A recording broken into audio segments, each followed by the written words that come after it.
Hi friends, once again welcome to JX Knowledge YouTube and Facebook channel. Friends, today we are going to learn how to speak in English. जी हाँ दोस्तों, आज हम सीखने वाले हैं किस प्रकार अंग्रेजी बोला जा सकता है। जी हाँ दोस्तों, लोगों को अंग्रेजी को लेकर अलग अलग सोच है। कुछ लोगों का मानना है कि अंग्रेजी को सीखने के लिए केवल 30 दिन का जरूरत है। कुछ लोगों का तो ये भी मानना है कि अंग्रेजी को आप एक दिन में सीख सकते हैं। कुछ लोगों का मानना है कि अंग्रेजी को देखते ही आप सीखने लगेंगे और बोलने लगेंगे, लेकिन ऐसा नहीं है।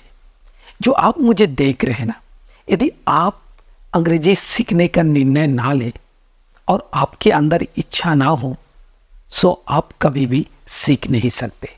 दोस्तों याद रखिएगा, जब आप कभी भी कोई भी काम को शुरू किए होंगे, आपके अंदर एक डर रहा होगा। उस डर आपको उस काम को करने में रोका भी होगा। जी हाँ दोस्तों, सेम भाषा के साथ भी इसी प्रकार का है। और अंग्रेजी जो है ना, ऐसा नहीं है कि आपको अंग्रेजी नहीं आता है, आपको भी अंग्रेजी आता है। लेकिन लोगों ने अंग्रेजी को इस प्रकार बना दिया है कि आप यदि थोड़े भी एक शब्द भी गलत बोल देना, सो आपको लोग बैठकर सिखाने लग जाएंगे और आप इस कारण डर के मारे नहीं बोलते। सो देखिए, अंग्रेजी जब आप बोलना शुरू करें ना, तो आपको ये भी सीखना है कि लोगों को कैसे इग्नोर किया जाए। आपको इग्नोर करने के लिए पहले आत्मविश्वास बढ़ाना पड़ेगा कि भाई मुझसे गलत होता है, सो मैं इग्नोर करूँगा। यदि आप इग्नोर नहीं करेंगे, सो आप कभी भी आगे नहीं सीख पाएंगे, क्योंकि लोग तो बोलने के लिए बैठे हुए हैं। सो आज मैं जितने समय आपको इस वीडियो में पढ़ाऊंगा, उतने समय ही आपको अंग्रेजी सीखने में लगेगा। लेकिन बात यह है कि यदि आप सीखना चाहें, जी हाँ दोस्तों, आज 15 अगस्त है। सो आप सबको हैप्पी इंडिपेंडेंस डे। सो चलिए शुरू करते हैं। दोस्तों यदि आप मेरे चैनल में पहली बार आए हैं या विजिट किए हैं, सो आप मेरे चैनल को सब्सक्राइब करें ताकि आप भी अंग्रेजी सीख सके। हम इसी तरह का वीडियो बनाते हैं। सो चलिए शुरू करते हैं। दोस्तों देखिए, अंग्रेजी सीखने के लिए आपके पास कुछ चीज़ होना चाहिए। जी हाँ दोस्तों, पहली नंबर आपके पास वर्ब होना चाहिए, जिसे हिंदी में क्रिया कहा जाता है। और वर्ब के 5 फॉर्म आना चाहिए। आप बोलेंगे ये 5 फॉर्म आप क्या है? जी हाँ दोस्तों, आप वर्ब में सुने होंगे first form, second form, third form और फोर्थ फॉर्म। SES फॉर्म को 5th फॉर्म माना जाता है। सो आपको उसको लेकर सीखना है। यदि आपको नहीं आता है, सो मैं डिस्क्रिप्शन में उसका लिंक दे दिया रहूँगा, आप वहाँ से डाउनलोड करें और उसे सीखें। उसके बाद हमारे पास हेल्पिंग वर्ब होना चाहिए। हेल्पिंग वर्ब के मतलब होता है सहायक क्रिया। उसके बाद आपके पास सब्जेक्ट होना चाहिए। जी हाँ दोस्तों, सब्जेक्ट यानी विषय जिसके अंदर नाउन और प्रोनाउन पाया जाता है। अब बोलेंगे अब नाउन प्रोनाउन कौन है? देखिए, I, we, you, he, she, they, it, ये आपका प्रोनाउन हो गया। Name, my father, your sister. जो यहाँ पर माई फादर, योर सिस्टर लिखा है, इसकी जगह में आप और माई अंकल भी बोल सकते, योर ब्रदर भी बोल सकते। सो आपके ऊपर वो निर्भर करता है। सो ये नाउन में आता है। अब आगे बढ़ते हैं और देखते हैं। उसके बाद हमारे पास ऑब्जेक्ट होना चाहिए। ऑब्जेक्ट यानी कर्म। अब बात आता है कि आपको सेंटेंस के साथ संबंध जोड़ने के लिए आपके पास प्रेपोजिशन होना चाहिए। अब जब हमने संबंध जोड़ दिया, अब हमारे सेंटेंस बन गया। लेकिन यदि हमारे पास ऐसे कभी कोई बात आता है कि हमें 2 सेंटेंस को जोड़कर बात करना रहता है, सो उस जगह पे हमें कंजंक्शन लगाएंगे। सो इतने ही चीज़ों का जरूरत है आपको अंग्रेजी बोलने के लिए। सो हम एक स्टेप आगे बढ़ते हैं और आगे की ओर समझते हैं कि एक्चुअली सेंटेंस को कैसे बनाया जाए और कैसे सेंटेंस हम बना सकते हैं। सो बने रहिए वीडियो में। सो चलिए अब हम फॉर्मूला को बना के देखते हैं कि किस प्रकार सेंटेंस बनेगा। जी हाँ दोस्तों, पहले आपको सब्जेक्ट का प्रयोग करना होगा। उसके बाद आपको हेल्पिंग वर्ब का प्रयोग करना पड़ेगा। यदि हेल्पिंग वर्ब किसी सेंटेंस में नहीं लग रहा है, सो आप यहाँ से हटा देंगे। उसके बाद आपका वर्ब का प्रयोग होगा। वर्ब में आपका फर्स्ट फॉर्म, सेकेंड फॉर्म या थर्ड फॉर्म या फोर्थ फॉर्म या हो सकता है 5th फॉर्म का भी प्रयोग हो। सो आपको इसे ध्यान रखना होगा। उसके बाद प्रपोजिशन आता है यानी संबंध को जोड़ने के लिए, फिर उसके बाद ऑब्जेक्ट आता है। सो ये जो है आपका एक यूनिवर्सल फॉर्मूला है जिसके माध्यम से सब कोई सेंटेंस बनाता है। लेकिन कुछ कुछ सेंटेंस में हो सकता है प्रपोजिशन नहीं है, कुछ सेंटेंस में हेल्पिंग वर्ब नहीं है। सो आपको इसको ध्यान रखना होगा। सो चलिए आगे देखते हैं। सो अभी हमें क्या सीखना है? देखिए, अंग्रेजी सीखने के लिए पहला तो नंबर 1 आपको सेंटेंस स्ट्रक्चर सीखना है, सेकंड आपको टेंस और थर्ड आपको मॉडल सीखना है। सो हम थोड़ा थोड़ा करके आगे बढ़ते हैं और समझते हैं। तो अब हम बात कर लेते हैं सेंटेंस स्ट्रक्चर। देखिए, सेंटेंस जो है वो तब उसका सही अर्थ सामने आता है जब उसमें हेल्पिंग वर्ब होता है। सो एक एक करके देखते। सेंटेंस स्ट्रक्चर में 4 फॉर्मूला होगा। उससे पहले हम देखेंगे सब्जेक्ट प्लस इजरम प्लस कॉम्प्लीमेंट। इस फॉर्मूला से आप जो है उसके बारे बताएंगे। जैसे आई एम ए स्टूडेंट, मैं एक विद्यार्थी हूँ। My father is a teacher, मेरे पिताजी एक शिक्षक है। बस अभी इजरम के जगह में आप वाज वेयर लगा दीजिए और सेंटेंस बनाइए। आई वॉज ए स्टूडेंट, मैं एक विद्यार्थी था। My father was a teacher, मेरे पिताजी एक शिक्षक थे। अब आगे की ओर बढ़ते हैं। Subject plus have has complement. I have a car. यहाँ पर आप 2 प्रकार का हिंदी ट्रांसलेट बोल सकते। मेरे पास एक कार है या मेरा कार है। इसमें फीवर, टूथ एक, हेड एक, बॉडी पेन, पेन, इसे भी हैव से ही बोला जाएगा जब आपको है। जैसा आई हैव ए फीवर, मुझे बुखार है। अब उस जगह में आई एम ए फीवर मत बोल दीजिएगा। यदि आई एम ए फीवर बोल देंगे तो ये हो जाएगा कि मैं बुखार हूँ। ठीक है, सो इसका ध्यान रखिएगा। अब हैवेस के जगह में आप हैड लगा दे। आई हैड ए कार, मेरे पास एक कार था या मेरा एक कार था। अब इस जगह में फीवर, हेड एक, टीथ एक, बॉडी पेन, पेन, इन सारी चीज़ों को आप बोल सकते। जैसे I had a fever last night, मुझे बीती रात बुखार था। आप इस जगह में आई वॉज ए फीवर बोल देंगे तो ये हो जाएगा कि मैं बुखार था। सो इस चीज़ का आपको ध्यान रखना है। सो चलिए आगे बढ़ते हैं और समझते हैं, और वीडियो में बने रहिए। वीडियो को लाइक करना ना भूलें।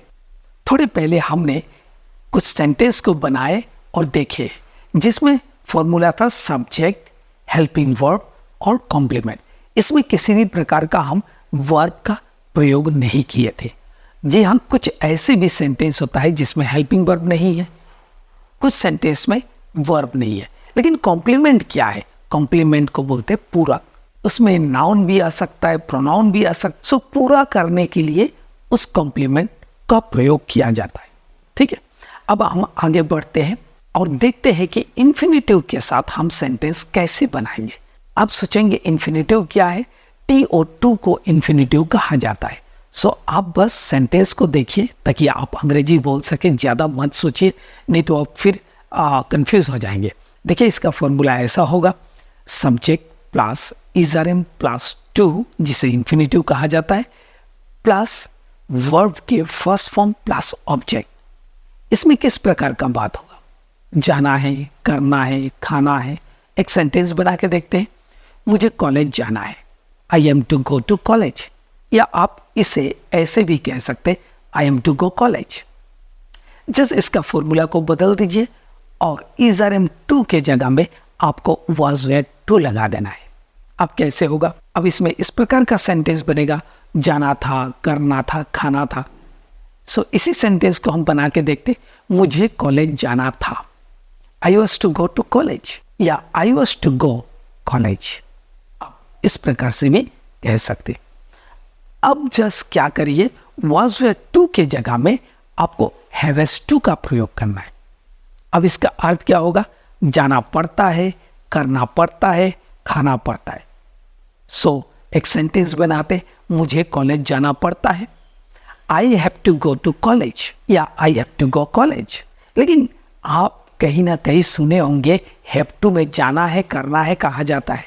जी हाँ दोस्तों, जब कभी कोई सेंटेंस में अर्जेंसी, नेसेसिटी या कंपल्सन होगा, यानी अनिवार्यता, बाध्यता और आवश्यकता होगा, उस जगह में सेम सेंटेंस जो पढ़ता है मैं अभी बनाया वो जाना है प्रतीत होने लगेगा।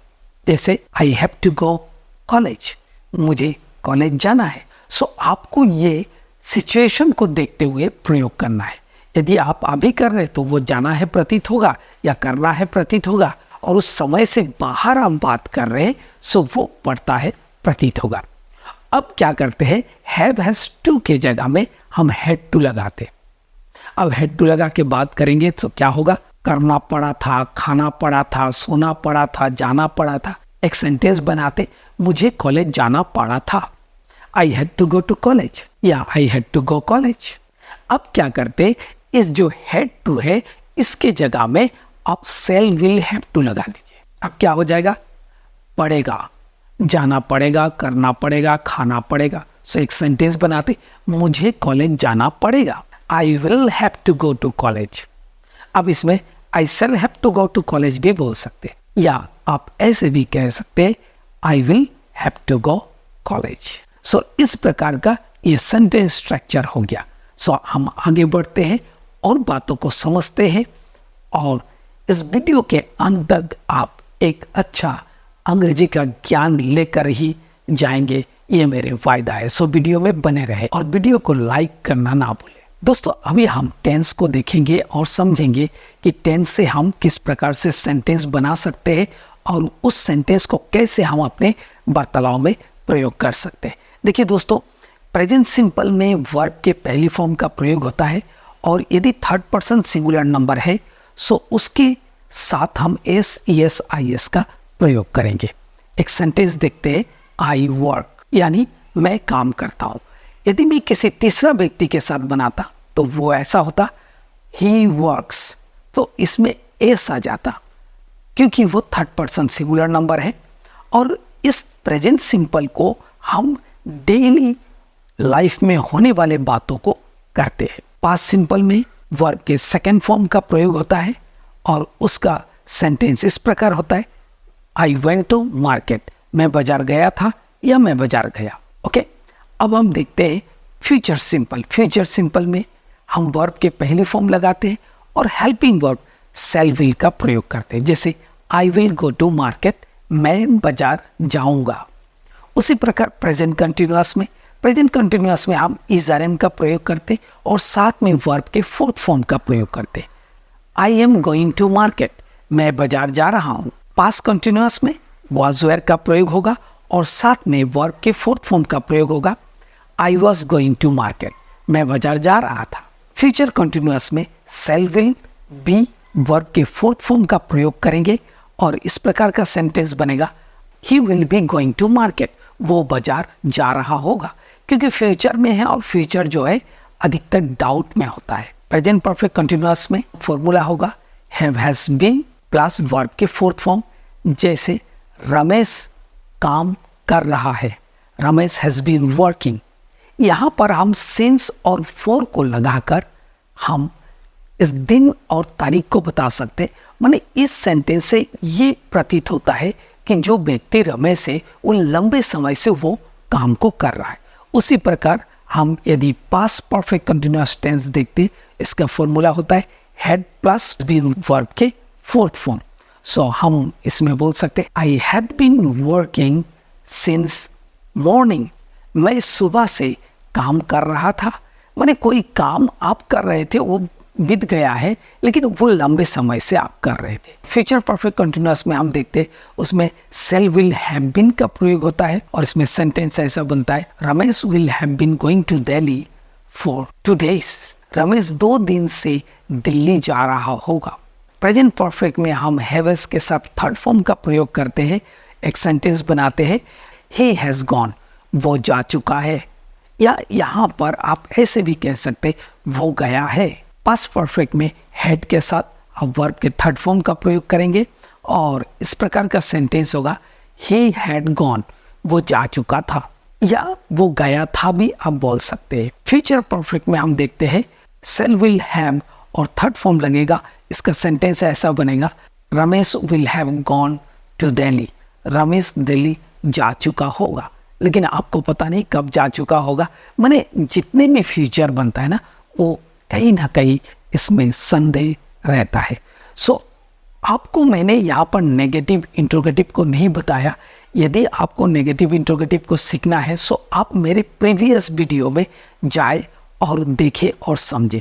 मैं इस वीडियो को बनाने का उद्देश्य ये है कि आपको मैं एक साथ कुछ बताऊं कि इतने में ही आप अंग्रेजी शुरू कर सकते हैं। सो चलिए आगे देखते हैं और वीडियो को लाइक करना ना भूलें। दोस्तों अब हम मॉडल के बारे में देखेंगे और इसे समझने का प्रयास करेंगे। सो चलिए शुरू करते हैं। कैन का प्रयोग हम योग्यता के लिए करते हैं, यानी एबिलिटी के लिए। कैन के साथ हम वर्ब के पहली फॉर्म का प्रयोग करेंगे। सेंटेंस होगा आई कैन गो, मैं जा सकता हूँ। उसी प्रकार हम मे का प्रयोग करेंगे और मे के साथ वर्ब के पहली फॉर्म का प्रयोग करेंगे और मे में प्रोबेबिलिटी होता है, यानी संभावना। आई मे गो, मैं जा सकता हूँ। अब देखते हैं शुड। शुड के साथ हम वर्ब के पहली फॉर्म का प्रयोग करेंगे और इसका अर्थ होगा चाहिए। जैसे आई शुड गो, मुझे जाना चाहिए। आपको किसी भी जगह पर चाहिए वर्ड को लेकर सेंटेंस बनाना है सो आप डायरेक्ट शुड लगा के ही बात कर दे। दूसरा देखते हैं कुड। कुड के साथ हम वर्ब के पहली फॉर्म लगाएंगे और सेंटेंस बना के देखते हैं आई कुड गो, मैं जा सका। यानी कुछ प्रॉब्लम को आप सामना करते हुए वहां पहुंच सके। इस प्रकार की बातों के लिए कुड का प्रयोग होता है। अब हम देखते हैं मस्ट का। मस्ट के साथ हम वर्ब के पहली फॉर्म का प्रयोग करेंगे। सेंटेंस होगा आई मस्ट गो, मुझे अवश्य जाना चाहिए। मस्ट जो है अधिक दृढ़ता को दर्शाता है। Used to. यूज्ड टू का प्रयोग भूतकाल की योग्यता को बताने के लिए प्रयोग किया जाता है। इसके साथ हम वर्ब के पहले फॉर्म का प्रयोग करेंगे। जैसे I used to play cricket, मैं क्रिकेट खेला करता था, लेकिन अभी वो सारे काम आप नहीं करते। दोस्तों मैं इतने ही आप लोग के साथ मॉडल को शेयर किया। यदि मैं पूरे मॉडल को शेयर करूं सो आप बोर हो जाएंगे और वीडियो भी काफ़ी लंबा हो जाएगा। सो इस कारण मैं यहाँ तक रोक रहा हूँ। और यदि आपको और मॉडल के जानकारी चाहिए सो आप मेरे पिछले वीडियो यानी प्रीवियस वीडियो पर जाइए और वहाँ पर आप सीख सकते हैं। इस वीडियो को बनाने के पीछे का उद्देश्य ये है कि आप इतने में ही अंग्रेजी वार्तालाप शुरू कर सकते हैं। अभी आप कहेंगे कि प्रीपोजिशन कहाँ गया, कंजंक्शन कहाँ गया। जी हाँ दोस्तों, आप मेरे प्रीवियस वीडियो में जाएं और देखें। हमने यहाँ पर सेंटेंस स्ट्रक्चर, टेंस और मॉडल, प्रीपोजिशन और कंजंक्शन यानी 5 चीज़ों को लेकर हम अपने अंग्रेजी का यात्रा शुरू कर सकते हैं। आप इतने अच्छे से इस अंग्रेजी का यात्रा को शुरू कर सकते हैं, आपको विश्वास तक नहीं होगा। लेकिन एक बात याद रखिएगा, आपको थोड़ा बहुत मेहनत करना ही होगा यदि आप आगे बढ़ना चाहते। एक्चुअली अंग्रेजी बोलने के पीछे एक ही खेल है, वो है आपका समझ का खेल। आप किस प्रकार समझते हैं और आप कितने समझने के लिए अपने आप को टाइम देते हैं। यदि आप एक अच्छी समय अपने आप को देंगे सो आप अपने आप को एक अच्छे स्थान पर पाएंगे। और आप मुझसे किस प्रकार के अंग्रेजी वीडियो देखना पसंद करेंगे और आप पढ़ना चाहेंगे। दोस्तों इस वीडियो को अपने दोस्तों के साथ भी शेयर करें और उन लोगों के साथ भी शेयर करें जो कहता है कि अंग्रेजी सीखना काफ़ी मुश्किल है। सो चलिए दोस्तों, मैं फिर से एक नई वीडियो में आप लोग से मिलता हूँ। तब तक के लिए नमस्कार, जय हिंद।